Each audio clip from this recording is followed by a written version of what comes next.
Fala pessoal, sejam todos bem-vindos a mais um vídeo aqui do canal. Seguinte, passamos uma semana desde a eliminação do Brasil no pré-olímpico e a gente vai discutir isso agora com mais calma.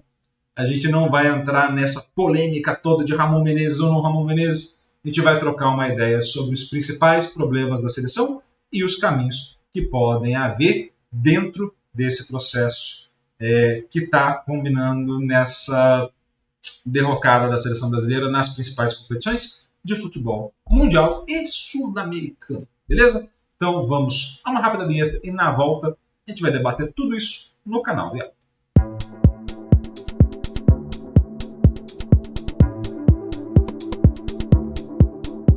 Seguinte, pessoal, vamos começar entendendo onde está o problema, tá? Então, assim, onde eu vejo, pelo menos, o problema do meu ponto de vista. O grande problema da seleção brasileira é você ter, de fato, um desnível entre expectativa e realidade. Tá? O que eu chamo esse desnível de expectativa e realidade? A gente já teve alguns vídeos aqui do canal falando sobre realidade imaginada e realidade objetiva. Tá? A realidade imaginada, basicamente, é um conceito que todo mundo acredita. Nesse conceito onde todo mundo acredita, a gente tem um conceito que ser brasileiro faz com que a gente jogue bola mais do que os outros. Que aí vai a identidade do futebol brasileiro, umas pataquadas, tá? E, na verdade, é um esporte que ele se tornou, até pelo movimento mundial, algo global. Então, você tem aí uma certa forma de treinamento que já se popularizou. Você tem uma forma de aprendizado, uma cultura, uma possibilidade de interação entre diferentes culturas, até por meio de internet, que ela já se popularizou.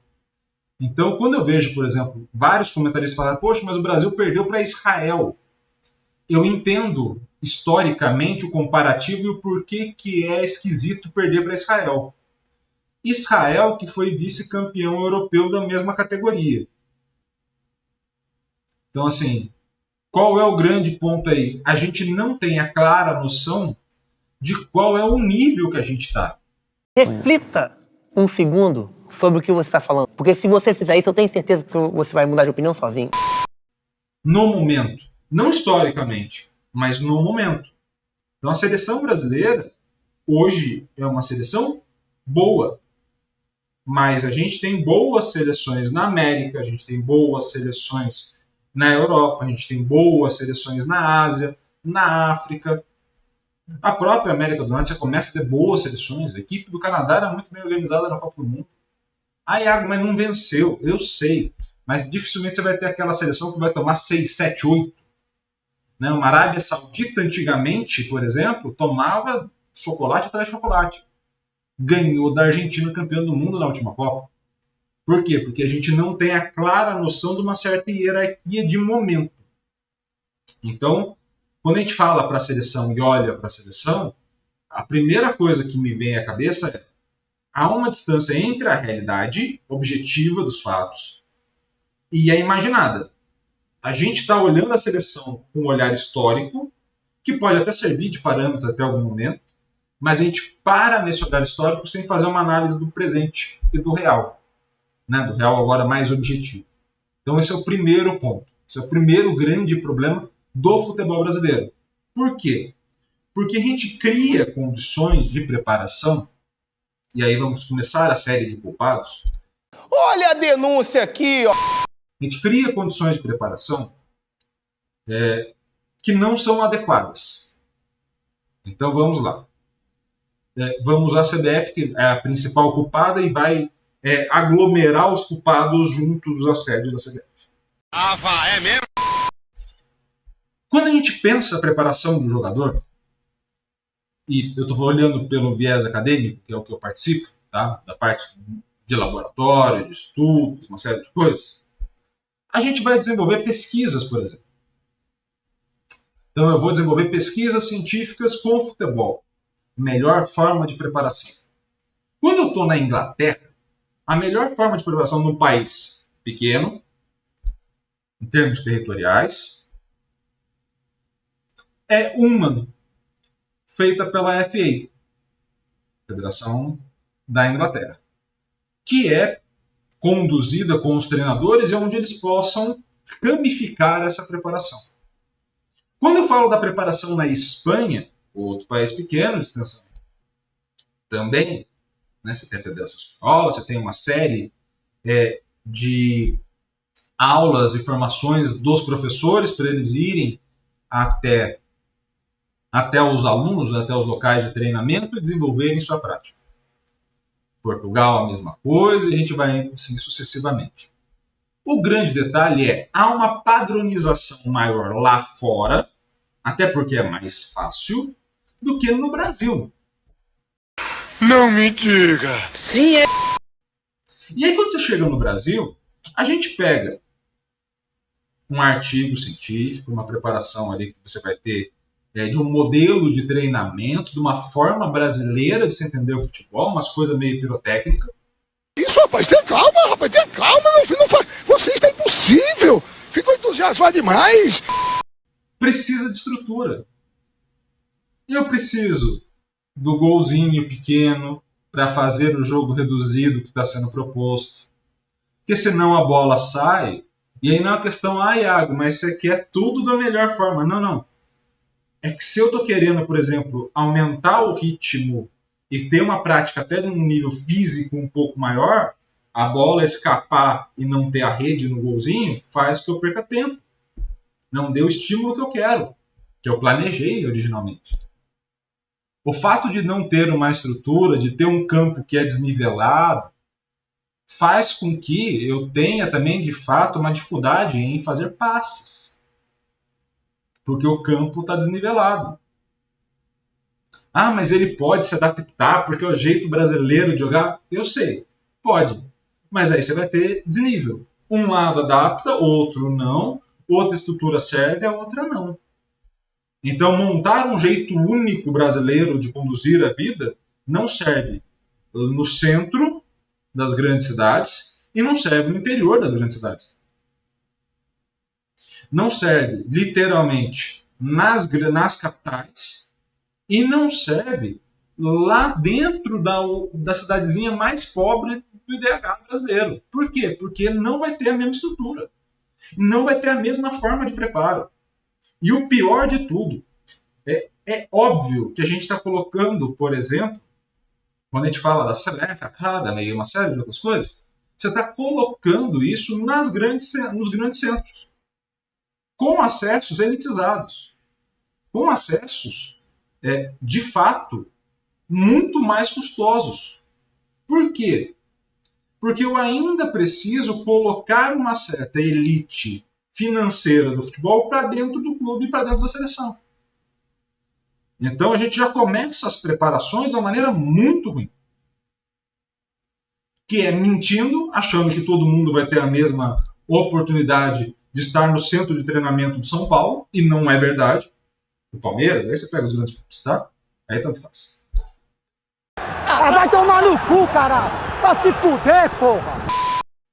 Não vai estar. E no outro ponto, além de não estar ali, a forma e o trato de cada jogador será muito diferente. E você não tem como garantir que uma geração terá sucesso atrás da outra. Por que você não tem? Por um belo motivo. Cada geração é diferente em si. Você tá falando sério? Ih, rapaz. Cada pessoa será diferente da outra. Então você vai ter gerações que vão jogar muito bem, gerações que não vão jogar bem, gerações onde meia dúzia joga bem e meia dúzia joga mal, e tá tudo bem. O grande detalhe, e aí vamos de novo aos culpados, a gente já começou com os acadêmicos sendo culpados, essa visão brasileira meio distorcida da realidade, a gente vai para dentro da CBF. Porque aí entram esses caras acadêmicos, tá? Tô começando a crítica pelo meu lado aqui acadêmico, porque fica mais fácil depois de criticar os outros. A gente entra por esse lado na CBF, seja dando aula em curso, montando currículo, vai aí ao redor, a gente vai na crítica junto. falando alguns argumentos que a gente sabe que a gente não acredita 100%, mas que é para o outro acreditar, não é para a gente, então foda-se. E aí, a gente percebe uma coisa muito importante, que também não é para o outro acreditar, porque o outro não está ali pela bondade de tentar organizar o futebol brasileiro, de dar oportunidades para aqueles jovens atletas. Não, o outro está ali pelo mesmo motivo que você, chama poder. É claro. Chama poder. Um quer o poder político, tomar a decisão de dar a canetada, de aparecer na TV, de falar que ele é o grande bambambam da CBF. O outro quer ser a referência acadêmico, técnico, científica do futebol brasileiro, e a criança lá se puder. Eu tô louco? Eu pergunto. Quando eu falo isso, eu sou louco? Eu sou louco? Não, eu sou louco. Eu tô louco? Não, eu não tô louco. Eu não tô louco. E aí você tem lá, nossa, uma forma de preparo, que ele é o melhor preparo da história. Ah, bosta. Mas você assinou e avaliou. É foda, né? E aí você vai vendo que a chegada dos treinadores, a chegada de quem está em comissões, a chegada de quem está nos cargos de organização é pela politicagem. Ah, Iago, você é contra o Ramon Menezes ter assumido? Sim. Ah, porque ele é muito ruim? Eu não sei. Aí eu vou na minha limitação. Eu acho que um treinador de categoria de base tinha que estar mais atento à base. O Ramon tem o histórico de treinamento do profissional. Vasco, Vitória e, se não me engano, CRB. Quem eu imagino que chegue? Mais ou menos aí é um ponto positivo. O que aconteceu agora na seleção feminina? O Corinthians dominou no feminino durante anos com um único treinador. Esse treinador assume a seleção. Maravilha. A gente não tem uma avaliação dos profissionais da categoria de base no Brasil. Palmeiras passou anos ganhando o Campeonato Brasileiro, Copa do Brasil, Sub-20. Não tem ninguém lá que preste.